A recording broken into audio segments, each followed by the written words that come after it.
Guys, देखो आपका result आ चुका है। अब जो बच्चे जिनका लगता है कि सिलेक्शन हो जाएगा वो तो अपना कॉलेज ले लेंगे, लेकिन जो बच्चे सोच रहे हैं कि अभी हमें और ड्रॉप लेना है, तो ये मेनली ड्रॉप वाले बच्चों के लिए और जो सेल्फ स्टडी वाले बच्चे उनके लिए मैं आपके लिए बढ़िया सा प्लानर लेके आई हूँ। अगर आप 5 AM उठ के स्टार्ट करते हो, बेस्ट टाइम टेबल है, इसको भी फॉलो कर लोगे तो आपके लिए बहुत बढ़िया रहेगा। ठीक है, अब देखो फेज 1 आपको क्या करना है। मॉर्निंग में आप उठे, 5 AM से 11 AM का स्लॉट है, आपको इस टाइम में मैक्सिमम प्रोडक्टिविटी निकाल के लानी है।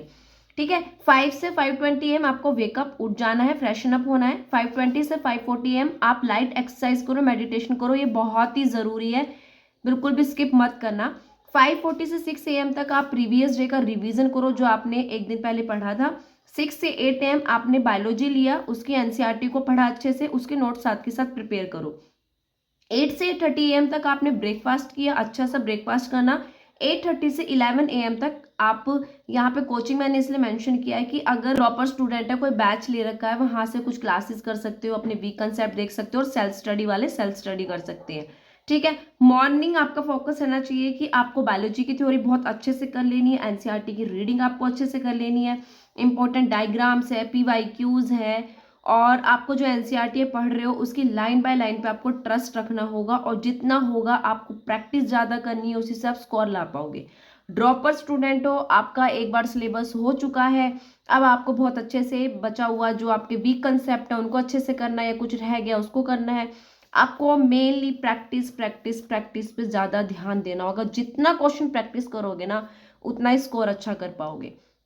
अब फेज 2 की बात करते हैं। आफ्टरनून, ये आपका टाइम स्लॉट रहेगा 11 AM से 5 PM तक। यहाँ पे आपका ध्यान रहना चाहिए कंसेप्ट को बिल्ड करने पे।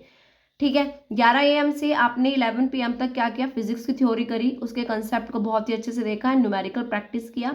1 PM से 2 PM तक आपने लंच किया, और रेस्ट आपको जरूर करना है। 2 PM से 4 PM तक आपने केमिस्ट्री है उसका थ्योरी वाला पार्ट किया, कंसेप्ट को अच्छे से किया, रिएक्शंस को समझा, अगर आप ऑर्गेनिक कर रहे हो तो। 4 PM से 5 PM तक आपको कहीं कोचिंग के आपके पास डीपीपी है, या क्वेश्चंस जहां से भी आपको मिल रहे हैं, पीवाईक्यूज है, या टॉपिक वाइज है, इनकी प्रैक्टिस जरूर करनी है।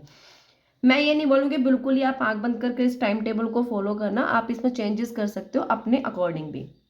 आपका मेनली फोकस रहेगा इस वाले स्लॉट में, आफ्टरनून वाले में, फिजिक्स के न्यूमेरिकल्स अच्छे से करने, केमिस्ट्री कंसेप्ट को अच्छे से समझ लेना, फॉर्मूला की रिवीजन करनी है, शॉर्ट नोट साथ के साथ प्रिपेयर रखना। ठीक है, कंसिस्टेंसी मेंटेन करनी है आपको हर रोज, और हमेशा ध्यान रखना है कि आपका गोल क्या है, क्यों आप इस एग्जाम की तैयारी कर रहे हो। ठीक है, ऐसा तो नहीं है बस सबने बोल दिया तो आप लग गए हो। हाँ, कुछ बच्चे होते हैं जो दूसरों को दिखाने के लिए पेरेंट्स के प्रेशर में करते हैं। प्लीज प्रिपरेशन को किसी के प्रेशर में मत करना। खाली नीट निकाल लेने से भी कुछ नहीं होगा, आगे की स्टडी भी पूरा 10-12 साल का जो एक सिनेरियो रहता है कि डॉक्टर्स का, आगे भी ऐसा नहीं कि एमबीबीएस करके ही रुक जाओगे, आगे पीजी भी करोगे, ठीक है, डीएम वगैरह भी करोगे, तो वो आपको सब कुछ करना ही है। ठीक है, अब आता है आपका फेज 3 जिसमें आप इवनिंग वाले स्लॉट को करोगे। ये स्लॉट रहेगा आपका 5 PM से 10 PM तक। इसमें आपका गोल रहेगा कि आपको मोर प्रैक्टिस करनी है, और रिवीजन करनी है। टाइम आपका रहेगा 5 से 6 PM तक। आपने थोड़ा बहुत वॉक किया, रिफ्रेश किया आपने आपको, क्योंकि यार वॉक कर लो या कुछ भी गेम खेल लो थोड़ा बहुत, ये बहुत ज़रूरी है माइंड को रिफ्रेश करने के लिए। 6 से 7:30 PM तक आपने बायोलॉजी के एमसीक्यूज की प्रैक्टिस करी जो एनसीईआरटी बेस्ड थे। 7:30 से 8 PM आपने डिनर लिया। 8 से 9:30 PM तक आप फिजिक्स है, केमिस्ट्री है, उसका एमसीक्यूज कर सकते हो, पीवाईक्यूज की प्रैक्टिस कर सकते हो। 9:30 से 10 PM तक आपको, आपके पास एक एरर बुक होनी चाहिए, आपके पास मिस्टेक नोटबुक होनी चाहिए। रात को सोने से पहले आपको ये मिस्टेक एनालिसिस जरूर करना है। कोशिश करो कि हर दिन का आप मिस्टेक को एनालिसिस करो, इन चीज़ों को भी इकट्ठा मत करो। जो आज आपकी कुछ मिस्टेक्स हुई, आपको कुछ लगी है, तो आप उस पर काम करोगे। फोकस रहेगा आपके एमसीक्यू प्रैक्टिस पे, वीक टॉपिक्स पे, फॉर्मूला की रिवीजन पे, मिस्टेक एनालिसिस पे फोकस करना, अपने अपने गोल्स के ऊपर, एंड कंसिस्टेंसी मेंटेन रखनी है, और अपने ऊपर बहुत अच्छे से आपको बिलीव रखना है। ठीक है, आपकी नाइट की स्ट्रेटेजी रहेगी, टाइम आपका रहेगा कि 10 PM आपको सो जाना है। ठीक है, और सोने से पहले आपको क्या करना है, थोड़ा सा टाइम निकालो, 30 मिनट का टाइम निकालो। ठीक है, आप डेली का रिवीजन करना है जो आपने आज पढ़ा है। इसमें ऐसा नहीं कह रही कि मैं आपको लेके पूरा ही एक एक पॉइंट को पढ़ोगे, बहुत ही फास्टली पेस स्पीड में आपको रिवीजन करना है, और कल का प्लान आज ही बना के सोना है। नाइट प्लान में आप क्या करोगे, रिवाइज करोगे, आज के जो नोट्स हैं उनको 20 मिनट में रिवाइज कर लेना है। ठीक है। फॉर्मूला शीट है, उसको 15 मिनट में रिवाइज कर लेना है। बायोलॉजी के एनसीईआरटी को 20 मिनट में कोशिश करो रिवाइज करने की, और कल का टारगेट बना के चला नेक्स्ट डे का, वो 10 मिनट में।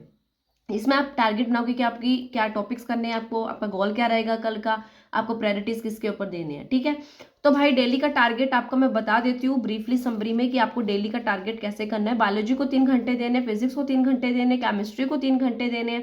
एमसीक्यूज के एटलीस्ट डेली बेसिस पे आप 200+ क्वेश्चन प्रैक्टिस जरूर करनी है। रिवीजन के लिए आपको 1 घंटा जरूर निकालना है। देन स्लीप तो मैंडेटरी है भाई, 7 से 8 घंटे की आपको स्लीप सोना जरूर है, क्योंकि भाई नेक्स्ट डे के टारगेट को प्लान करने के लिए, और थोड़े दिन की जर्नी नहीं है ना कि 1 महीने में एग्जाम हो रहा है तो भाई चल रहा है जैसे भी चल रहा है। 9 मंथ बचते हैं, 9 मंथ तक आपको इसी पेस से चलना है। इसी पेस से चलोगे तो ही आप सिलेक्शन ले पाओगे, एक सीट ले पाओगे। बिल्कुल भी इतना भी हड़बड़ी मत कर देना बीच में, इतना भी प्रेशर मत डाल लेना खुद पे कि कुछ भी ना हो पाए। बस बैठे बैठे सोचते ही रहो, बैकलॉग क्रिएट होते रहे, टाइम आपका जाते रहे, पता नहीं चले कब अगस्त से आपका जैन आ गया है और फिर आप सोच रहे हो भाई अब 3 मंथ में मैं लग जाता हूँ कुछ अच्छे से करने। कुछ नहीं होता यार, धीरे धीरे धीरे धीरे करो। ठीक है, होगा, क्यों नहीं होगा। आपको पता है ना पीछे जो आप ड्रॉप हो लिया आपने, कहाँ पे आपकी मिस्टेक हुई थी, कहाँ पे आपकी गलतियां हुई थी, हमें उसी को तो सुधारना है और साथ के साथ अपनी क्वेश्चन प्रैक्टिस करनी है। बस उसके लिए नीड है आपकी कंसिस्टेंसी की, आपके डिसिप्लिन की, और इस चीज़ को याद रखने की क्यों आपने इस एग्ज़ाम को क्रैक करने के लिए, एक सीट लेने के लिए क्यों आपने इसमें एंट्री की है। ठीक है, तो गाइज मिलेंगे नेक्स्ट वीडियो में, तब तक अपना ध्यान रखें, take care and bye bye.